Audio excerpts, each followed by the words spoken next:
Pri naravi prijaznem vrtnarjenju moje gredice obogatim z domačim kompostom, z glistino ali pa listovko.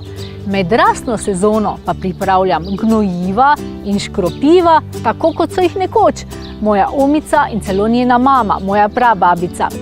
Za pripravo teh zvarkov uporabljam rastline, ki rastejo na mojem vrtu ali pa v bližnji okolici.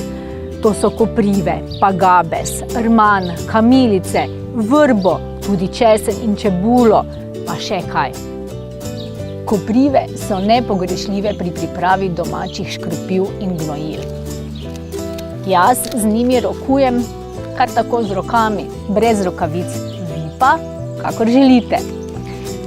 Za škropivo ali gnojilo potrebujete približno 1 kilogram kopriv, sveže nabranih, ali pa 20 dekogramov suhih. To je tak en velik šop.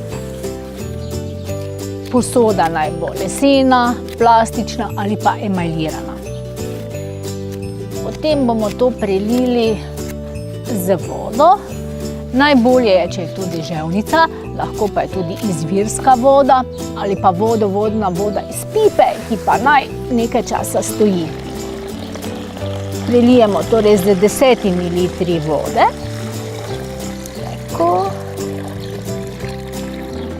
Zdaj pa prekrijem to mojo posodo še z mrežo.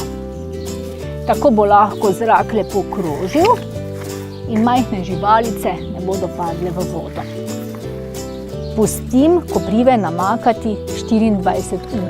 Potem jih precedim in jih uporabim v škropivo, če hočem pregnati uši ali pa za odpornost rastlin.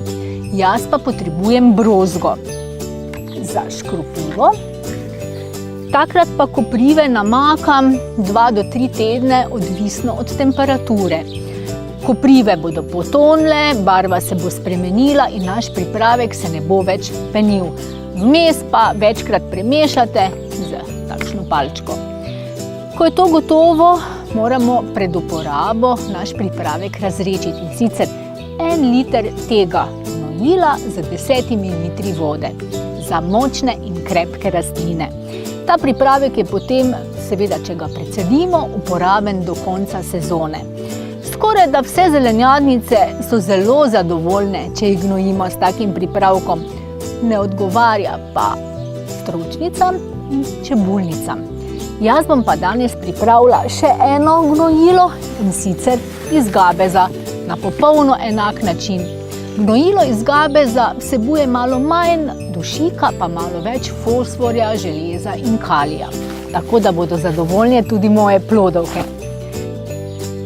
Takšna gnojila ni težko pripraviti. So skoraj da zastonj, kar je najbolj pomembno, delujejo in so del naše tradicije. Zato hitro zavihajte rokave, da boste imeli lepe in zdrave zelenjadnice.